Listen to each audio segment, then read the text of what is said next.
Hello everyone, કેમ છો? બધા મજામાં હશો? આજે હું તમારી સાથે શેર કરું છું એક યુનિક રેસીપી જેનું નામ છે દાળ પોટલી.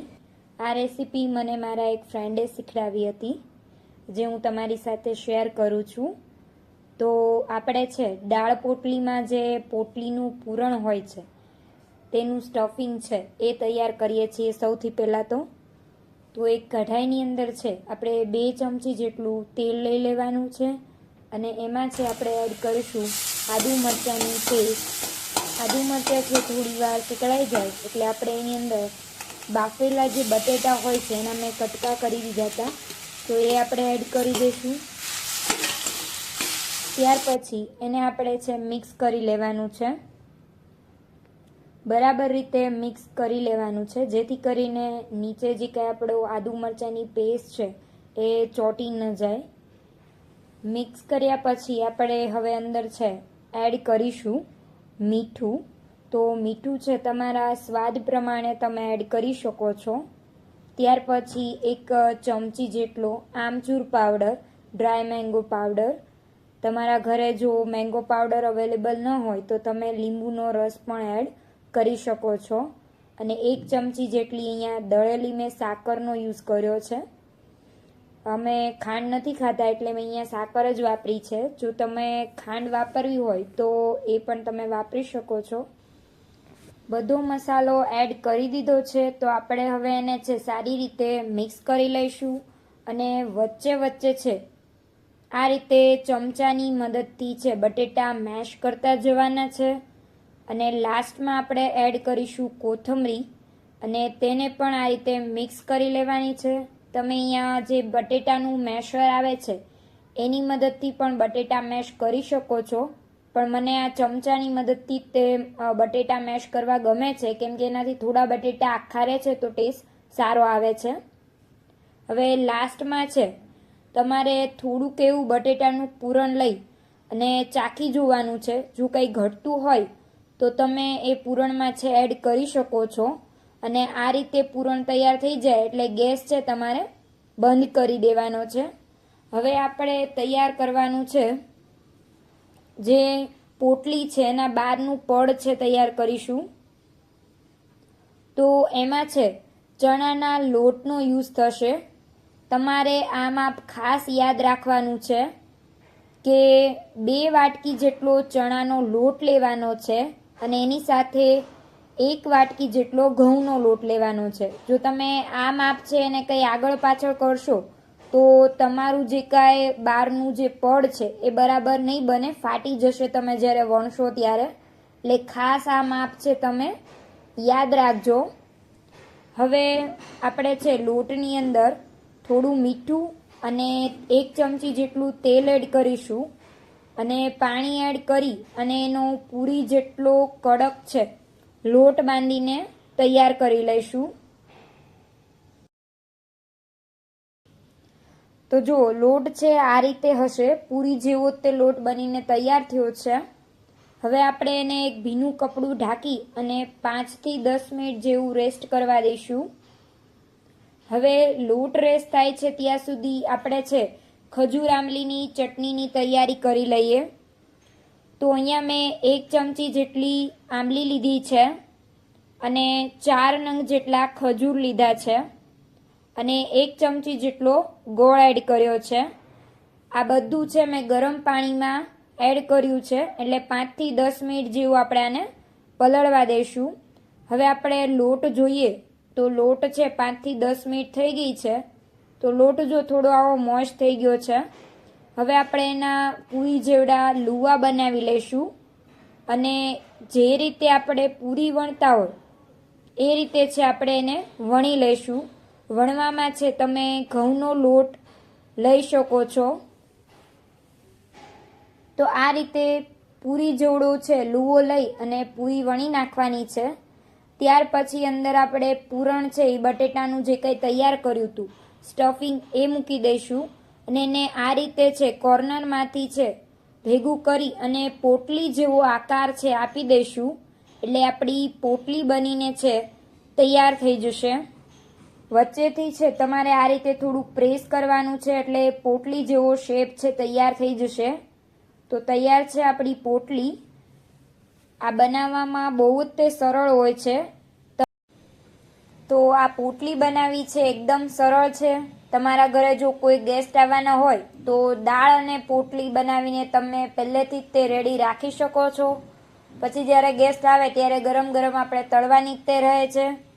તો તમને કોન્ફિડન્સ આવે એટલા માટે હું બીજી વાર બતાવું છું. તો આપણે આ રીતે છે પૂરી જેવું શેપ છે વણી લેવાનો છે. ત્યાર પછી અંદર સ્ટફિંગ મૂકવાનું છે અને તેના કોર્નરને છે આ રીતે ભેગા કરી અને વચ્ચેથી થોડું પ્રેસ કરશો એટલે પોટલી જેવો શેપ છે તૈયાર થઈ જશે. તો તમે જોઈ શકો છો એકદમ આસાન છે અને સરસ મજાનો પોટલી જેવો શેપ છે બનીને રેડી થઈ ગયો છે. હવે આપણે જે જારમાં આદુ મરચાંની પેસ્ટ કરી હતી એ જ જારમાં આપણે છે ગ્રીન ચટણી બનાવી લઈશું. તો ગ્રીન ચટણી બનાવવા મેં ચમચી શિંગદાણા, 2 લીલા મરચાં, અડધી ચમચી મીઠું અને અડધી ચમચી ખાંડ અને 1 લીંબુનો રસ એડ કર્યો છે અને થોડી એવી કોથમરી. કોથમરી અહીંયા મેં ડાળી સહિત જ લીધી છે, જેનાથી ચટણીનો કલર પણ સારો આવશે અને ટેસ્ટમાં પણ એકદમ સરસ બનશે. તો ચટણી આપણી તૈયાર છે, તો આપણે એને એક બાઉલમાં કાઢી લઈશું અને આ જ જારમાં આપણે છે જે ખજૂર આંબલીની ચટણી છે એ પણ બનાવવાની છે. તો ખજૂર આંબલી અને ગોળ જે આપણે પહેલેથી જ પલાળીને રાખ્યા હતા એ લઈ લેશું. ત્યાર પછી આપણે આ ચટણી માટે એડ કરીશું અડધી ચમચી જેટલું મીઠું, 1 ચમચી લાલ મરચું પાવડર અને અડધી ચમચી ધાણા જીરું પાવડર અને એની પણ સારી એવી પેસ્ટ છે તૈયાર કરી લઈશું. હવે આપણે કઢાઈમાં છે તેલ ગરમ કરવા મૂક્યું હતું, તો એને આપણે જોઈએ કે તેલ ગરમ થઈ ગયું છે. તો થોડું એવું મેં પૂરણ નાખીને જોયું હતું તો એ તરત ઉપર આવી ગયું છે, એનો મતલબ કે આપણું તેલ તૈયાર છે. તો હવે છે એક એક કરીને પોટલી મૂકી અને આપણે એને તળી લઈશું. તો આ પોટલી તળો ત્યારે તમારે એ વસ્તુનું ખાસ ધ્યાન રાખવાનું છે કે પોટલી છે અંદરથી કાચી ન રહી જાય કે બળી ન જાય. તો એના માટે છે તમારે ગેસની ફ્લેમ છે એકદમ સ્લો રાખવી પડશે, જેનાથી પોટલી છે એ બરાબર રીતે તળાઈ શકે. તો અહીંયા જુઓ આપણી પોટલી છે એ તળાઈને રેડી થઈ ગઈ છે. તો એને એક ઝારાની મદદથી છે આપણે આ રીતે કાઢી લીધી છે. હવે બીજી પોટલી જે કાંઈ બચી છે એને પણ હું તળી લઈશ. તો આ પોટલી છે એ એકદમ સમોસા જેવી લાગે છે. તો તમે દાળની બદલે આ પોટલીને છે માત્ર ચટણી હારે ખાશો ને તો પણ એટલી ટેસ્ટી લાગશે. તો હવે આપણે દાળ બનાવીશું.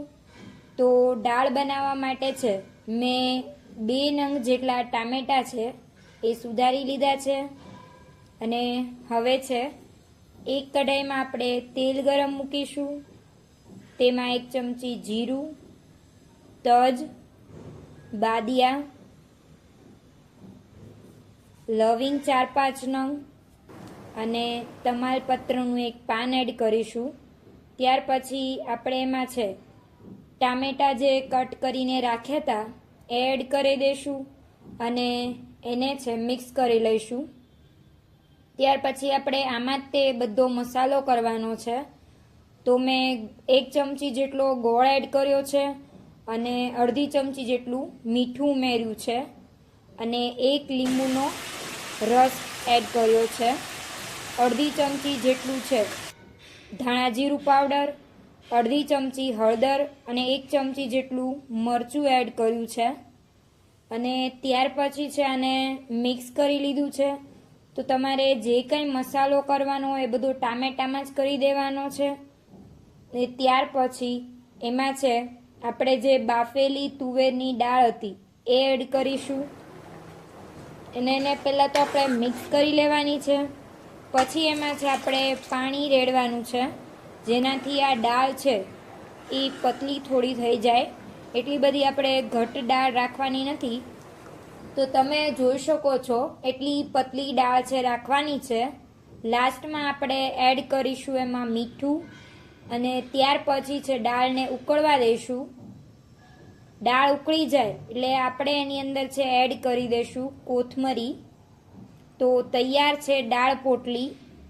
હવે આપણે આને છે કઈ રીતે ખાવાની છે, તો દાળની અંદર છે આ રીતે આપણે પોટલી એડ કરવાની છે.